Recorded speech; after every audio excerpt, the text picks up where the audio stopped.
325,000 people will soon end forbearance without a plan in place. Will there be a flood of foreclosures? And if we're not in 2008 all over again, then are we in 2006 all over again? After all, 2020 national appreciation was over 10%, so how is that not a bubble? And with mortgage rates continuing to rise, is this party coming to an end? That's what we're going to cover in this monthly market report. This is for you if you're a real estate agent or financial advisor interested in market data to help you advise a client, or perhaps you are that potential buyer or seller looking for some direction. I'm Paulo Rodriguez. I've been a mortgage professional since 2005, and here is the market data you need to make an informed buying or selling decision or help your client do the same. So let's dive right in and start with this quote from the chief economist at the National Association of Realtors. He said this: "Home sales could possibly reach 8 million if we had more inventory. Mortgage rates should remain very low throughout 2021, although we may have seen the lowest already." So have we seen the lowest rates already? In the context of 2021, I'm personally leaning towards yes, we've seen the lowest rates, but I'm not saying they might not come down in 2022 once we figure out whether or not we need to be concerned with inflation. For me, the jury is still out on the inflation issue. There are a lot of highly intelligent people making good points on both sides of the argument. We'll see what the future holds, but as of today, the average 30-year fixed is now above 3%. And the chief economist at Freddie Mac said this: "Since reaching a low point in January, mortgage rates have risen by more than 30 basis points, and the impact on purchase demand has been noticeable. While purchase activity remains high, it's cooled off over the last few weeks and is currently on par with early March prior to the pandemic. However, the rise in mortgage rates over the next couple of months is likely to be more muted in comparison to the last few weeks, and we expect a strong spring sales season." So, positive words there, and I'll make this last point on mortgage rates. If we look at this graph of the 30-year fixed rate going back to the beginning of last year, if you recall, January and February of last year were two of the best months in residential real estate in over 10 years. And take a look at how much higher rates were back then compared to where they are today. There is no need to be concerned if mortgage rates rise back to those levels. We're going to be just fine. So let's do an update on forbearance and where things stand. Those that are coming out of forbearance, we see largely are remaining the same. This data is as of February 14th, by the way. We see almost 1 out of 2 people that took forbearance didn't really need it. They made their monthly payments, or they made them at the end of the forbearance, or they paid off their loan, whatever the case may be. A significant portion, 33%, are in some kind of loan modification. That means they're in deferral and will have deferred payments added on the back of the loan. So that's a total of 84% of people, the green and the blue, that took forbearance and got out of it without defaulting. Why is that important? Well, the narrative at the start of the pandemic was that all of these people will end up in foreclosure. Simply not the case. We still have those in red, a little over 15%, that are still in trouble, that don't have a loss mitigation plan or are in some form of distressed sale, deed in lieu, or short sale, etc. And like I said last month, if all the red was to turn into foreclosures, those homes would be snapped up by a market that is already starving for inventory. DS News reported this: about 325,000 people will exit the forbearance program over the next 6 to 9 months without a plan in place. Some, but probably not all, of those loans will likely default. So those are the ones that we need to be concerned about, and that brings up the question again: are we going to see a flood of foreclosures? This graphic gives you a perspective of how housing inventory started each year going back to 2016. And where we stand today is just over 325,000 active inventory across the country. And if all those distressed sales came to market tomorrow, which again, nobody's saying it will happen, but if it did, that wouldn't even get us to where we were this time last year in terms of total inventory, or any time back to 2016 for that matter. So as far as the real estate market is concerned, there is no way we see a foreclosure crisis coming. The important thing is for clients to understand what's happening with forbearance. Decisions are made based on how we feel, and how we feel is largely determined by what we read and what we see. And that's certainly not the message that's out in the media today. So feel free to forward this video to a client that would benefit from being educated on this so that they can make an informed buying or selling decision with confidence.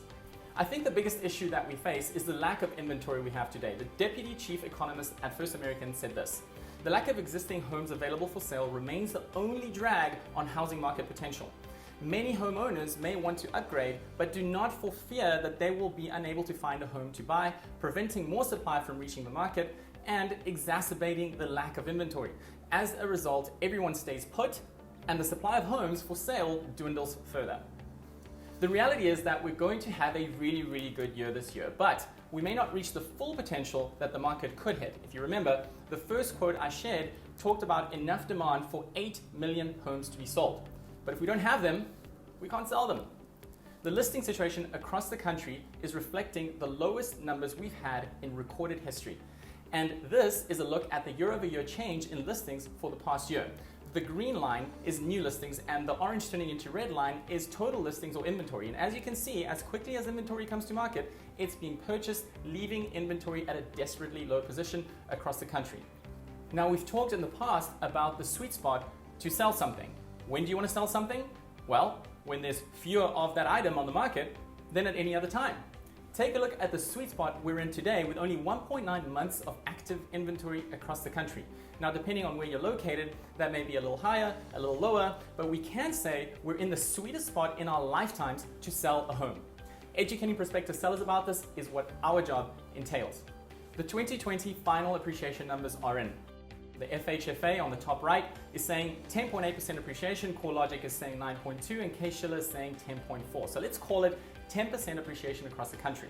Certainly above the normal appreciation levels, causing some to say homes are appreciating too fast. And that has a lot of people again thinking, okay, are homes becoming unaffordable? The chief economist at First American said this: nationally, house buying power continues to exceed the median sale price and implies housing is not overvalued today. Last month, we also looked at the National Association of Realtors Home Affordability Index, and we know that homes are more affordable today than any other recent time, with the exception of the 2008 housing crisis, during which home prices plummeted. So, as we look forward to this year and what experts are saying about appreciation, we see them upgrading their forecast for appreciation. Just take a look at the big jump from the Mortgage Bankers Association to over 10% appreciation. Down from there, the average being just under 6%. Appreciation is always going to be determined by the supply and demand.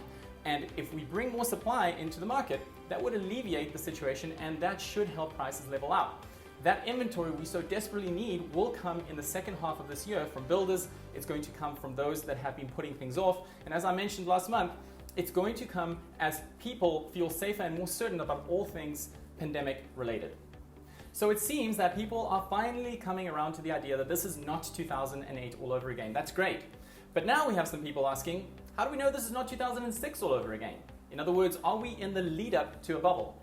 So let's take a look at some pricing comparisons to really give you the ammunition to say pricing today is nowhere near what it was back in the pre-housing crash. Here is the annual home price appreciation, the 4 years leading up to 2006 and then the 4 years leading up to today. Annual appreciation averaged 10.3% back then, whereas today it averages just over 6%. Big difference. Back then, we can say that there was runaway appreciation in those 4 years leading up to 2006, and we know that when we have runaway appreciation, something bad's about to happen, and it did. So where do we stand today? We see the annual average appreciation is nowhere near what it was.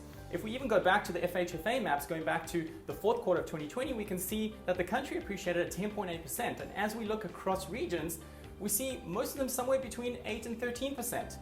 Now, let's look at that same map going back to the fourth quarter of 2005. And as you can see, there's a stark difference. This is what led to the housing crisis.